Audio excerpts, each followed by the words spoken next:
Honorables députés et chers collègues, au moment où l'honneur m'échoit d'assurer la direction de l'Assemblée nationale, permettez-moi, en dépit de l'émotion ressentie, habituellement en pareille circonstance, car il arrive des moments dans la vie où vous sentez que la parole est insuffisante pour traduire le sentiment qui vous anime, car traversé par des émotions parfois contradictoires. En prenant la parole devant vous aujourd'hui, je ne peux m'empêcher d'évoquer la main de l'Éternel qui, se plaçant au-dessus de nos insuffisances, a permis que ce jour arrive pour qu'ensemble nous soyons mobilisés afin de servir notre nation, pour que nous soyons présents pour affronter les défis auxquels elle fait face actuellement. Mes remerciements s'adressent à Dieu, notre Seigneur et notre Créateur, au président de la République, chef de l'État, commandant suprême des forces armées de la République démocratique du Congo, à qui notre peuple a renouvelé sa confiance et à qui encore je rends mes hommages les plus déférents. Je vous demande d'applaudir et le tout-puissant Dieu créateur et son serviteur Félix Antoine Tshisekedi Tshilombo de façon frénétique. Je voudrais aussi remercier le peuple congolais et vous, mes chers collègues députés, qui viennent de me charger de conduire notre destinée parlementaire à bon port. Cet événement intervient au moment où les ennemis de la démocratie ont agi de manière criminelle contre notre État, sémant à l'Est et maintenant à l'Ouest un fleuve de sang dans une aventure de prédation qui n'a que trop duré et à laquelle nous sommes déterminés de mettre fin. Dernièrement encore, nous déplorons l'incursion d'un commando non autrement identifié et lourdement armé qui a tenté en vain de déstabiliser les institutions de la République et dont ma famille et moi-même avons été victimes, et nous avons eu la vie sauve grâce à la miséricorde divine.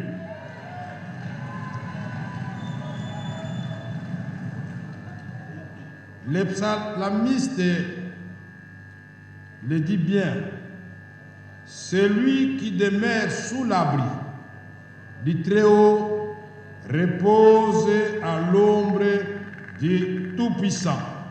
J'ai dit l'Éternel, mon refuge, et ma demeure, mon Dieu, en qui je me confie. Psaume 91. Et je vous recommande aussi le psaume 23.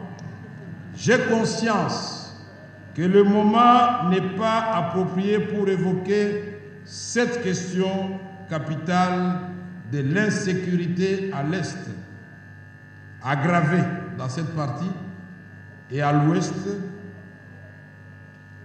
qui sera au cœur de nos préoccupations quotidiennes pendant cette législature qui commence sous le signe d'une grande espérance.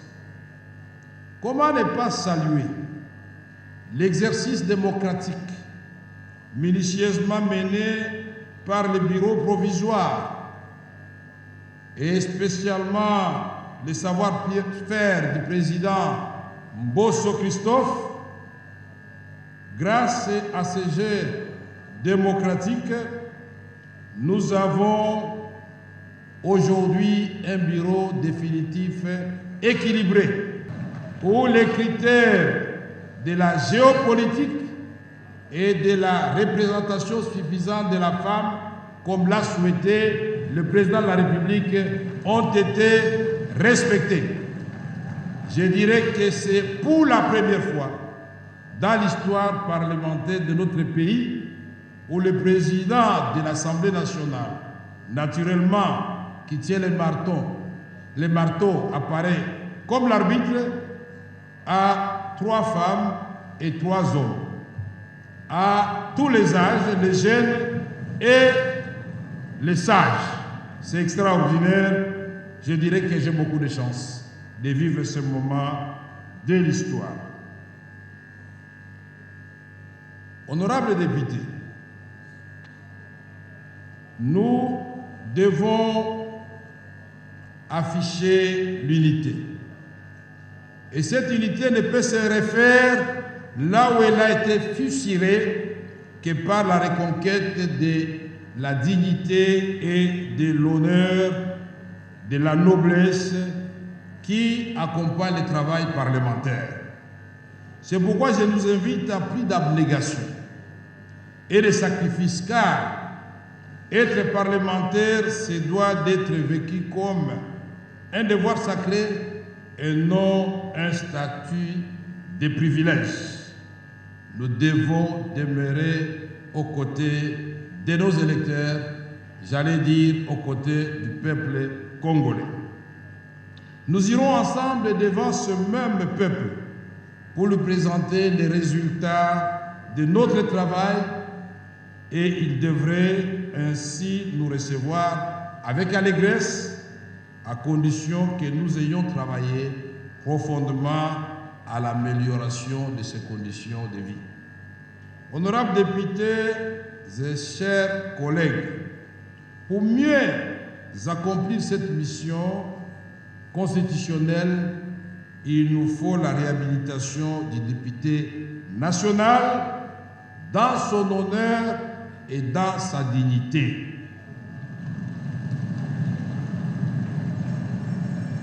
Les députés, en tant qu'élus du peuple, méritent respect et considération.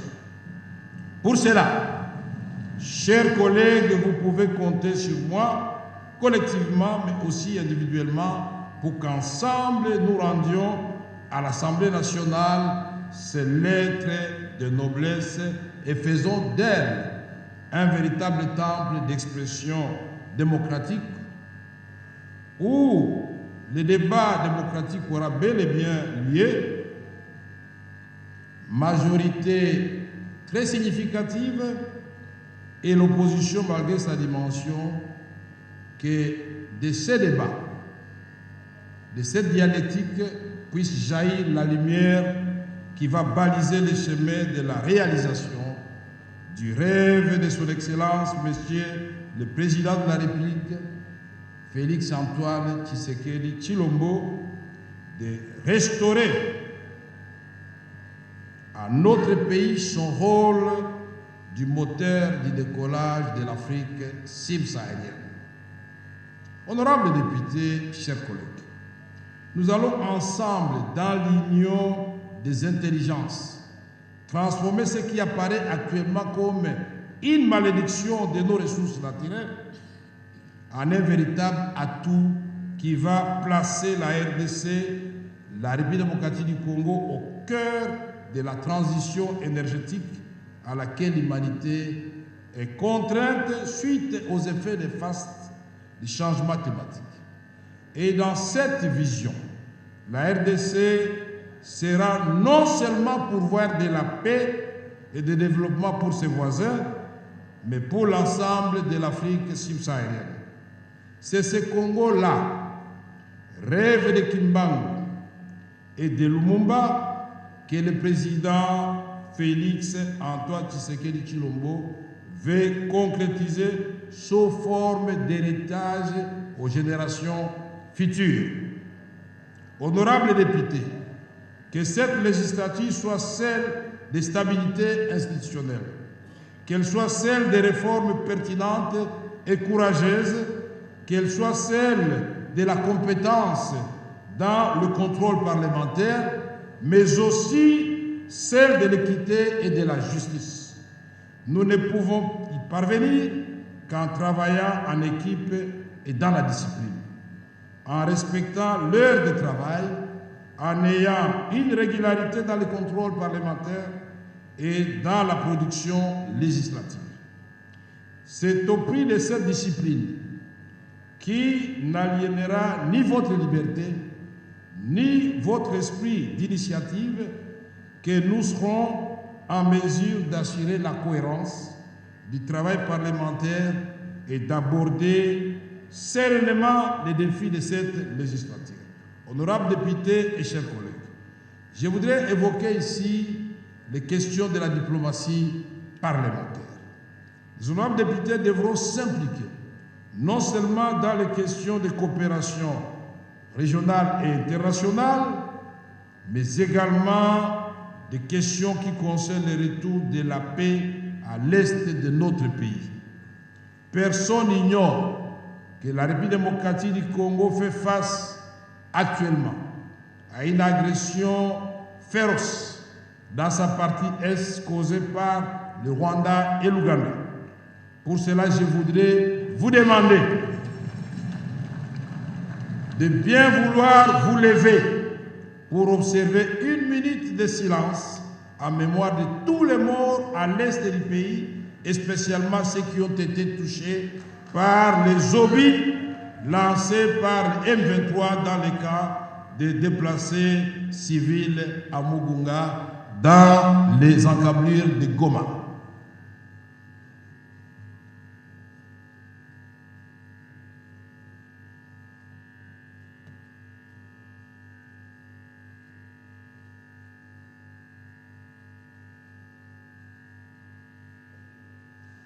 Je vous remercie. Honorables députés et chers collègues, la paix est possible. Pour le gouvernement congolais, la recherche de la paix ne souffre d'aucun doute. La guerre nous est imposée. L'urgence de restaurer la paix et la sécurité et de stopper définitivement cette guerre injuste que nous subissons, ainsi que toutes les atrocités qui s'ensuivent, s'impose. Plus elle dure, plus elle cause des dégâts humains et matériels chez nous. N'oublions pas que la guerre se déroule sur le territoire congolais. Honorables députés et chers collègues, les points inscrits à l'ordre du jour aujourd'hui étant épuisés, comme l'a si bien dit le président du bureau provisoire, l'honorable Mbosso, les matières ayant été bien fixées dans la Constitution, et aujourd'hui, le point de chute, c'était l'installation. La séance est donc levée tout en vous souhaitant bonne fête pour ceux qui vont fêter, mais moi je voudrais vous souhaiter une bonne méditation, car la responsabilité qui est la nôtre est énorme. La séance est levée.